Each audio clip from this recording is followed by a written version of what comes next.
Coucou les filles, bon ça y est, on se retrouve aujourd'hui pour la vidéo où je vous raconte mon accouchement. Mais je vais vous raconter donc à partir de la 37e semaine aménorrhée, un petit peu plus avec mes mots qu'avec des images, et revenir sur pas mal de moments et une chronologie pour que vous puissiez bien comprendre ce qui s'est passé et que je puisse garder en mémoire tout ça aussi. Alors en fait, Thibaut est rentré à l'hôpital la veille de ma 37e semaine aménorrhée, donc un jeudi soir, et moi tous les vendredis je changeais de semaine. En fait il se plaignait depuis plusieurs jours de maux de ventre. Il avait déjà été aux urgences, les urgences lui avaient dit qu'il avait une gastrite, or c'était pas du tout le cas, il avait une appendicite. Comme ça n'a pas été soigné, ça s'est transformé en péritonite. Donc comme il a déjà des problèmes au niveau intestin, niveau intestinaux, la chose étant c'est que ils ont changé de diagnostic absolument tout le temps, ça a été un gros calvaire. Il a été sous antibio pour soigner sa péritonite, et donc en fait le mardi, donc il est rentré le jeudi soir, le mardi juste après, Thibaut a commencé à se plaindre de maux de ventre. Les médecins lui ont dit vous devriez pas avoir mal, mais pour autant on va rien faire parce que vous devriez pas avoir mal. Donc voilà, Thibaut pouvait se lever, il avait plus de perf, il avait plus de médicaments en intraveineux, c'était que des médicaments par voie orale, donc voilà, c'est tout en fait. Ils lui ont même dit qu'il sortirait donc le vendredi.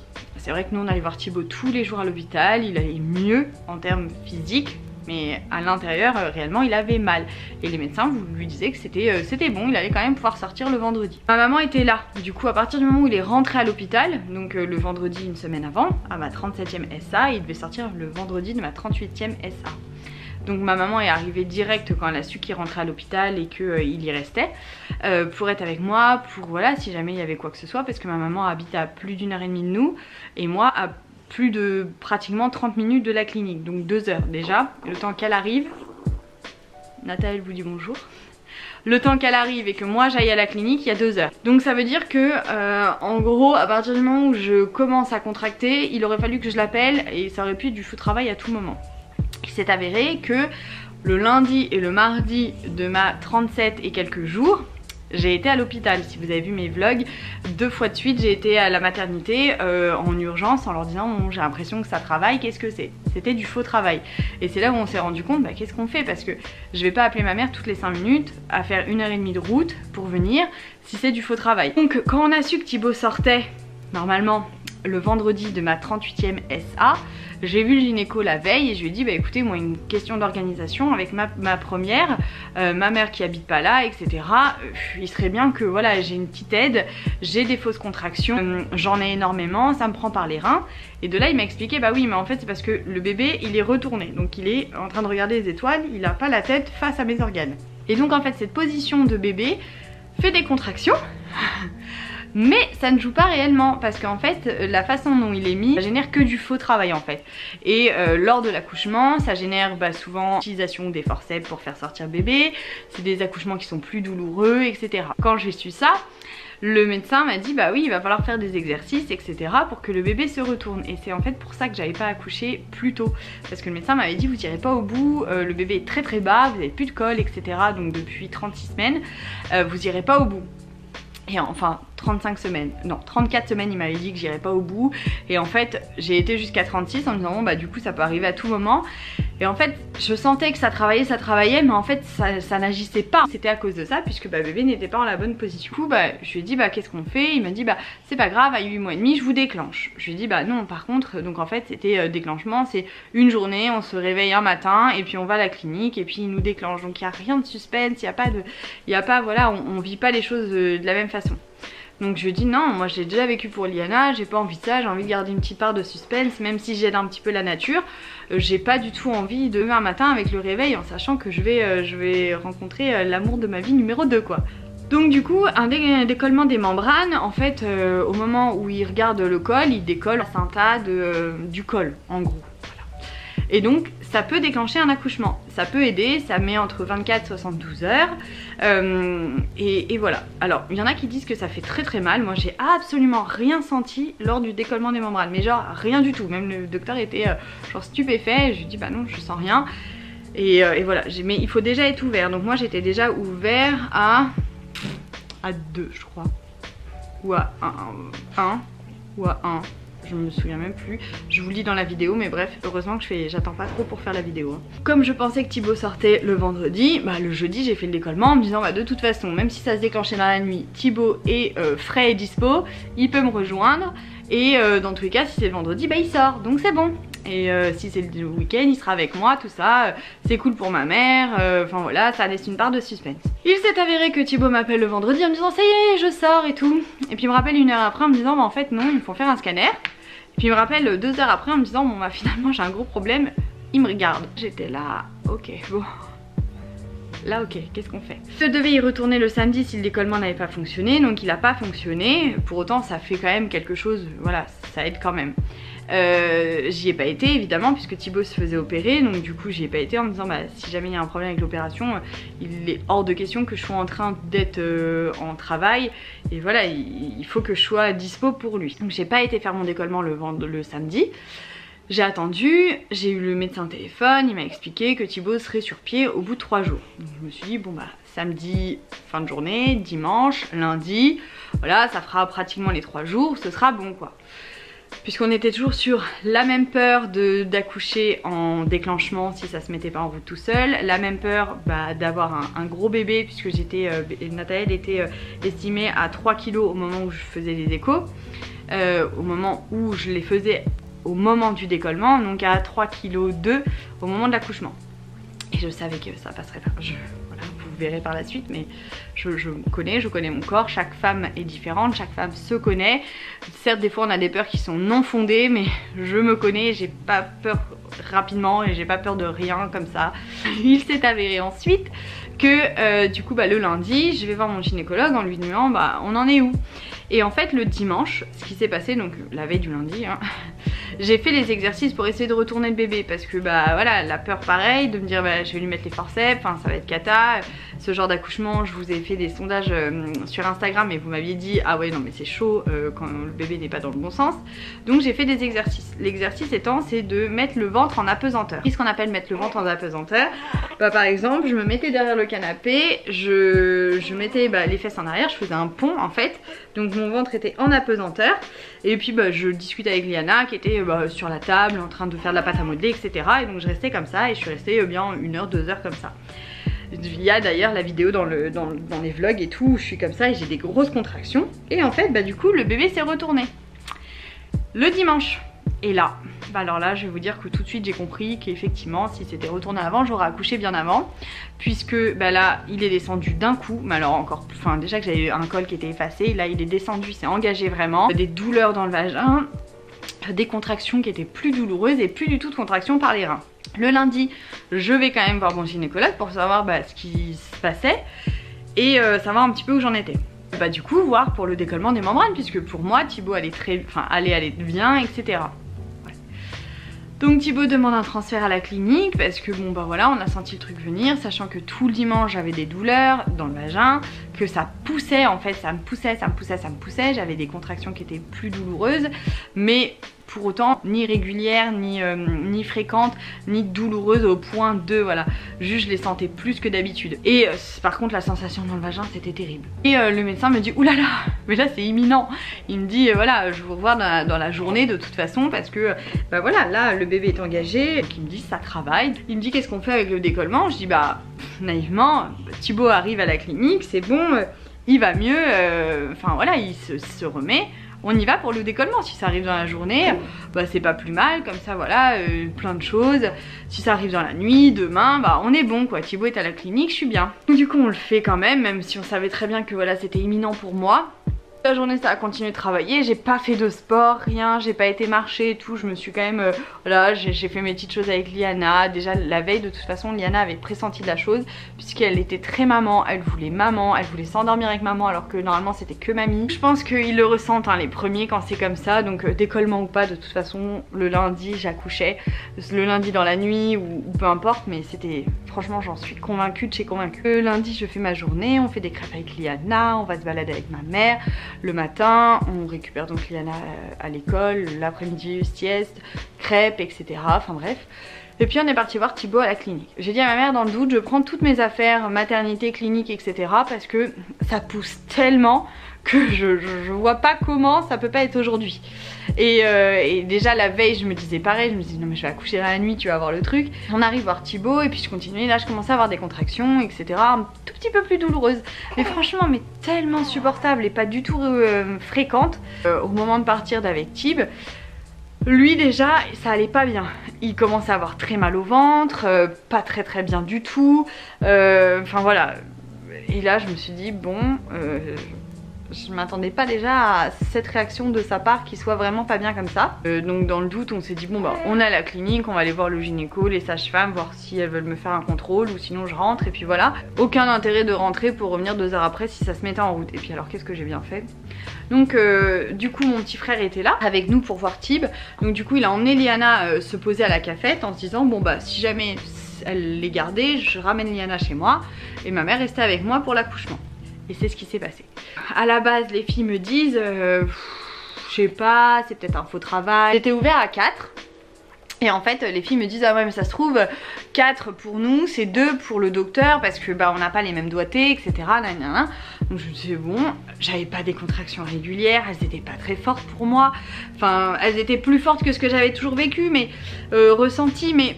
c'était vraiment pas fort. Dans le doute, ma mère a quand même fait les papiers pour la clinique pour que je rentre, je fasse mon admission, etc. Mon frère est parti avec ma fille. Et puis bah moi je suis restée.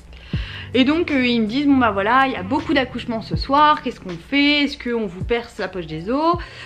Puisque bah au final, enfin voilà, les heures passent un petit peu, enfin les minutes. Et elles me disent bah en fait il y a que la poche des os qui devrait percer pour que ça arrive quoi. Parce que bah en soi on sent la tête du, enfin on sent pas la tête du bébé, je sais pas comment vous expliquer, mais en soi tout était favorable, il y avait juste la poche des os en fait qui résistait, qui empêchait la descente du bébé. L'ouverture aussi, puisque bah voilà, il fallait encore que ça s'ouvre, etc. Mais si la poche des os avait percé, ça aurait ouvert beaucoup plus vite mon col.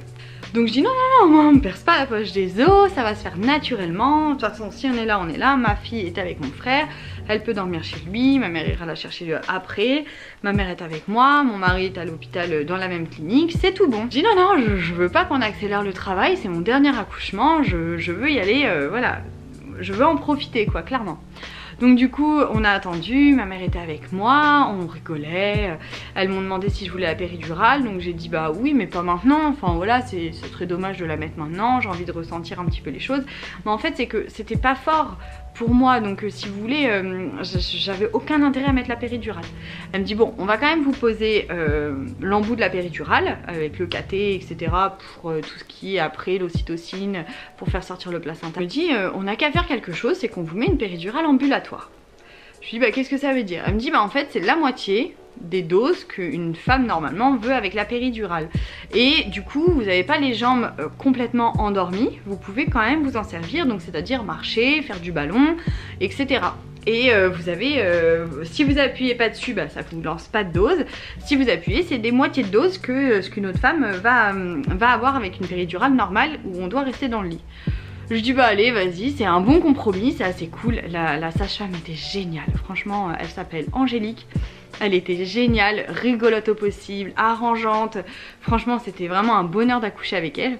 On a changé de salle. On a été donc dans une salle de travail, on a mis le cathé, la péridurale ambulatoire, l'anesthésiste m'a expliqué les choses et tout.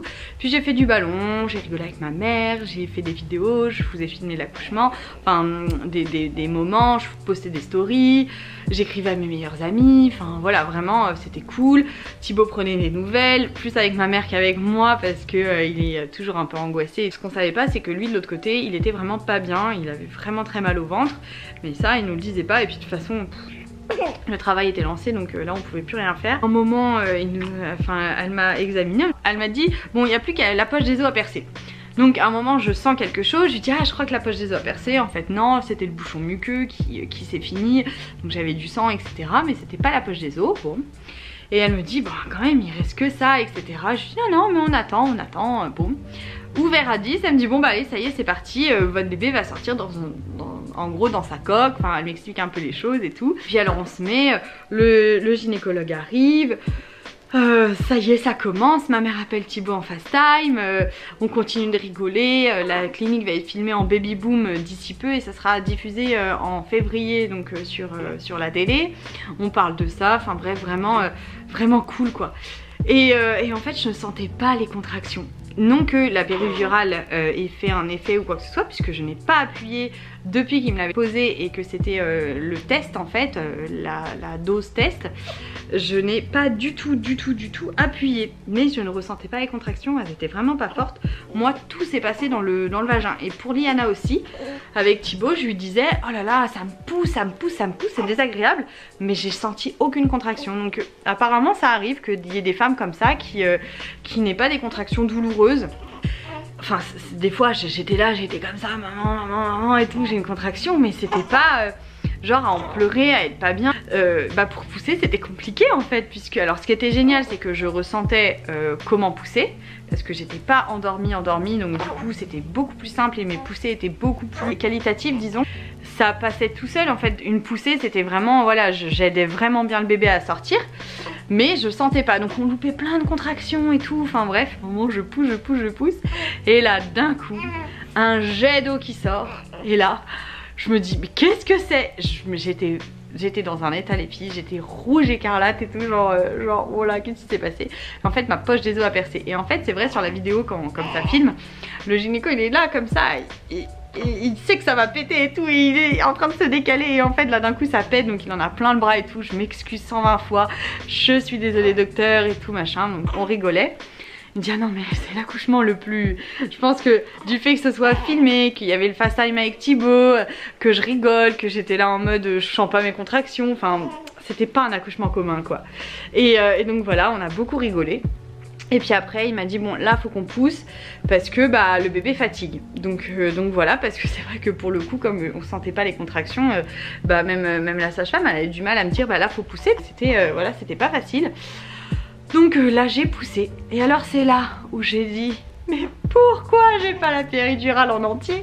Parce qu'en fait c'est pas que j'avais mal, j'ai pas eu, enfin si j'ai eu mal, si j'ai eu mal quand il a fallu sortir la tête de Nathaël, j'ai eu mal, et les épaules je vous raconte pas, mais en fait la pire sensation c'était pas vraiment la douleur, c'était de sentir tous mes tissus, donc voilà en bas quoi, ma chouchou là, qui s'écarte, et je me suis dit mais ça va péter, ça va être chaud patate. Et donc du coup j'étais là et je me disais mais je peux même plus pousser, enfin je poussais, hein, il n'y avait pas de souci et j'ai eu aucun souci ou quoi que ce soit, mais dans ma tête je me disais mais si tu continues de pousser tu vas tout déchirer, meuf. Mais pas dans le sens tu vas déchirer, ouais, non, tu vas tout déchirer, tu retrouveras ta chouchoune en l'an 2025 quoi. Donc au final j'ai sorti Nathaël, quand la tête est sortie après ils m'ont dit surtout arrêtez de pousser, ils ont fait sortir les épaules, et là j'ai récupéré comme ça mon fils, je l'ai récupéré avant qu'il finisse d'être complètement sorti. Ma maman a coupé le cordon, Thibaut était au téléphone, il était en pleurs, moi du coup j'ai pleuré aussi, il me disait je suis pas là et tout, je disais mais si t'es là, enfin c'est vrai, on aurait voulu, on pensait, on s'était dit que ça y est, après tout ce qu'on avait vécu, il était transféré, c'était bon, il allait pouvoir venir. La sage-femme m'a demandé est-ce que vous voulez qu'on appelle votre mari, et puis il allait pas bien, donc j'ai eu Nathaël avec moi, j'ai été donc déchirée, hein, j'ai eu 3 points, heureusement il faisait 2,760 kg et pas 3 kg comme annoncé, et encore moins 3,4 kg ou 3,5 kg ou 3,2 kg comme on avait pu me dire à des moments, parce que là j'aurais été très mal. Donc j'ai quand même été déchirée. Donc j'avais pris les capsules d'huile d'onagre qu'on m'avait conseillé pour détendre le périnée, et voilà, pour éviter tout ce qui était déchirure etc. Je pense que heureusement que j'ai pris ça. Normalement faut faire les massages du périnée, mais moi je me sentais pas du tout capable de masser tout moi-même, enfin c'est pas du tout, voilà, j'arrivais pas du tout à me motiver à faire ça. Donc là me mettre les capsules c'était beaucoup plus simple, ça a détendu, et donc voilà, donc j'ai quand même déchiré, hein, voilà, j'ai 3 points qui sont fort désagréables, hein, je vous le dis. Il y a eu le fait de sortir le placenta, donc là on m'a mis des doses d'ocytocine pour la délivrance. Alors je sais plus exactement à ce qu'elle m'a dit à quoi ça servait, mais en gros voilà, ça aide à faire sortir le placenta. Ensuite on m'a appuyé sur le ventre pour faire sortir tout le sang, etc. Le placenta, du coup j'ai demandé au docteur de regarder ce que c'était, donc il m'a montré tout, la poche, où était, dans quoi était le bébé. Bébé, quand il est arrivé, il avait tout ce qu'on appelle du beurre, donc du vernix. Au début je me disais oh c'est magnifique, on rencontre son bébé et tout, mais il y avait, c'est vrai, c'est ce qu'on ressent, genre ah mais c'est quoi tout ce vernix là. Il a tout absorbé, il est resté sur moi 2 heures. Il avait une peau de bébé tout propre, tout nettoyé, alors qu'il a pas du tout pris de douche ou quoi que ce soit. Il avait une peau tellement douce et tout, avec ça c'était trop bien. Bref, les filles l'ont habillé et ensuite on est monté en chambre tous les deux. J'ai dit à Tib que c'était bon, on était en chambre. J'ai pris une chambre double, toujours naïvement en pensant qu'il me rejoindrait, qu'il pourrait faire des siestes avec nous, que bah voilà, comme moi j'avais le souvenir à l'hôpital qu'il était plus branché, plus de caté, il avait plus tout ce qui était ambulatoire là, la perf, etc. Je me disais bon bah là c'est cool, il va pouvoir me rejoindre après manger, après les soins, etc. De sa cicatrice, et puis on sera ensemble toute la journée à la maternité, enfin très naïvement. Donc du coup j'avais continué de garder cette chambre double. Normalement elle avait été changée, mais finalement je sais pas comment ça s'est passé, ça n'a pas été changé. Je me suis dit oh bah c'est un signe, il va pouvoir venir quoi. Bon en fait pas du tout, ça s'est pas du tout passé comme ça. Si vous avez suivi sur Instagram, ça s'est pas du tout passé comme ça. Première nuit, après je suis montée donc dans la chambre, j'ai mangé, Nathalie était avec moi et on a fait du cododo parce que moi je suis comme ça. C'était un accouchement qui était merveilleux, qui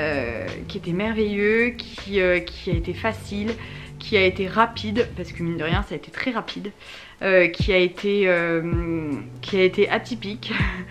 J'ai vraiment aimé mon accouchement de tout mon cœur, même avec du recul aujourd'hui. C'est vrai que Thibaut n'était pas là, mais aujourd'hui je vois tout ce qui se passe pour des personnes qui m'entourent, où ça se passe pas bien, où il y a des césariennes d'urgence, où il y a des césariennes programmées, moi j'aurais pas aimé, où il y a aussi des soucis à la naissance, des problèmes qui sont vraiment des problèmes beaucoup plus importants que papa n'a pas été là à l'accouchement, puisque bah on a quand même je trouve ça génial finalement comment ça s'est passé.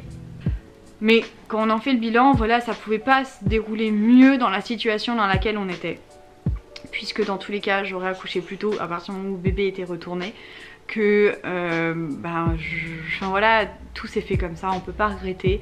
Si ça avait été en pleine nuit, il aurait fallu réveiller Liana, ma mère n'aurait pas pu venir avec moi puisque il aurait fallu garder bébé, donc j'aurais été vraiment toute seule là pour le coup. Enfin voilà, finalement ça s'est vraiment bien passé. C'est surtout qu'on a un bébé en bonne santé et ça on peut rien dire d'autre. Oui, ça aurait pu mieux se passer, on aurait pu attendre 39 semaines, que Thibaut soit à la maison sur pied, etc. Mais on fait pas tout ce qu'on veut dans la vie, on pense naïvement que ça va bien se passer et en fait nous pour le coup on n'a vraiment pas eu cette chance là. Mais encore une fois, comme je dis, la chance qu'on a eue c'est que nous, notre bébé aille bien. Et ça, voilà, on peut que se dire ça. J'ai pas eu de soucis moi particulièrement. Par rapport à Thibaut, lui, de l'autre côté, ce qui se passait et que j'ai su que le lendemain, puisqu'il me l'a pas dit, enfin si, il a commencé un petit peu à m'en parler, mais ça a été très bref. En fait, de l'autre côté, lui, on sait pas ce qui s'est passé, on sait pas pourquoi, on sait pas ce qu'il y a eu, parce que normalement il aurait dû pouvoir me rejoindre à l'accouchement, et en fait il a eu un truc, c'est qu'il a réagi à quelque chose. Est-ce que c'est aux médicaments, est-ce que c'est quelque chose qu'il a mangé, on ne sait pas, mais en tout cas son état s'est dégradé le temps d'une journée. Donc à partir du moment où on a quitté la chambre, pendant 24 heures, enfin pendant 12 heures, son état a été catastrophique. Vraiment, Thibaut était dans un très mauvais état, il m'en a parlé qu'après. Il a commencé à vomir jaune, à vomir énormément. Il a été sondé en urgence. Donc le problème c'est que sondé donc nasogastrique. Le problème c'est qu'en vomissant le tube ne passait pas, donc il a dû se le mettre tout seul. Enfin ça a été vraiment pour lui, aussi bien il a pleuré de joie pour son fils, aussi bien il en a pleuré parce qu'il a pensé mourir. Donc c'est quelque chose que j'ai su qu'après, hein, je l'ai su que au moment où on est rentré réellement, puisque le lendemain il était très énervé, en colère contre la vie. C'est quelque chose qu'on n'a pas prévu ni l'un ni l'autre et les médecins ne savent pas ce qui s'est passé, on ne comprend pas. Une épreuve qu'on nous a donnée. Les fausses joies de penser que tout va aller, que ça y est c'est bon, il sort le vendredi, non finalement il sort pas, bon il a qu'une gastrite, non finalement c'est une péritonite, ah merde c'est très grave pour son cas. Bon c'est bon, il est transféré, ouf c'est cool, il est transféré enfin, on peut y aller sereinement. Non mais même à l'étage au-dessus il viendra pas. Donc voilà, on a vécu l'épreuve. Ça s'est pas arrêté là puisque bah, comme vous le savez, après nous notre petite Liana s'est mise à bégayer puisque bah, du coup elle a pensé perdre son papa. Elle a pensé me perdre aussi puisque bah voilà, elle a pas vu son papa pendant 17 jours à la maison. Et en fait à partir du moment où moi je suis rentrée à l'hôpital, ce qu'il s'est passé c'est que comme lui il a été sondé, on n'a plus voulu emmener Liana voir Thibaut. Lui, elle l'avait vu tous les jours. À partir du moment où moi je suis rentrée à l'hôpital, elle l'a plus vu. Donc c'est comme si, attends, dès qu'on rentre là, maman vient de rentrer, je vois plus papa, donc ça veut dire que j'ai perdu papa. Et maman ne rentre pas à la maison, tous les soirs je rentrais pas en fait, puisque j'attendais désespérément que Thibaut puisse voir son fils. Elle a eu un trouble, un choc émotionnel en pensant qu'on l'avait abandonné clairement, donc voilà, on s'est renseigné, on a fait ce qu'il fallait pour essayer d'avoir un peu des explications sur tout ça. Oui, on a une étape à passer, c'est une sacrée épreuve, on s'est demandé quand est-ce que ça allait s'arrêter. Mais vraiment quand j'en fais le bilan, je me dis que voilà, on va y arriver, le bégaiement, on fait tout ce qu'il faut pour. On va y arriver, mais on a quand même beaucoup de chance dans tout ça parce qu'il y en a qui vivent bien pire. C'était un accouchement que je garde très très bon souvenir. Je peux pas dire autre chose que ça, c'était vraiment un très très bel accouchement et puis bah tout ce qu'il y a autour, et ben c'est des choses qu'on devait vivre, c'était écrit comme ça. Voilà un petit peu le récit, voilà un petit peu les choses un petit peu marrantes qui se sont passées, voilà un petit peu comment se passe le côté péridurale ambulatoire. Vraiment je vous le recommande, la péridurale ambulatoire c'est vraiment quelque chose que j'ai trouvé génial. Je vous recommande aussi le décollement des membranes si à un moment vous pensez qu'il le faut. Je trouve qu'il faut savoir s'écouter. Bon après je sais pas, les hypocondriaques, il y en a peut-être que pour qui c'est pas conseillé d'aller toutes les 5 minutes chez le médecin parce qu'elles sont déjà comme ça de base. Moi c'est pas mon cas, je suis pas quelqu'un de frileuse, de peureuse qui va toutes les 5 minutes chez le médecin pour un oui, pour un non. Là c'était vraiment voilà, c'est encore un ressenti, ça s'est très bien passé comme ça. Et faut savoir se faire confiance. Donc voilà un petit peu ce que j'en tire de mon accouchement. Le plus douloureux c'est ce que je vais vous raconter en postpartum. Donc on se retrouve dans une prochaine vidéo pour le postpartum, les quelques jours en maternité pour que je vous explique un petit peu comment ça se passe, et puis la première semaine, enfin les premiers jours de bébé avec nous, comment ça s'est passé, etc. Voilà les filles, j'espère que ça vous aura aidé. En tout cas plutôt une expérience supplémentaire que vous avez. Puis je vous fais plein de bisous et puis à très vite. Bisous les filles.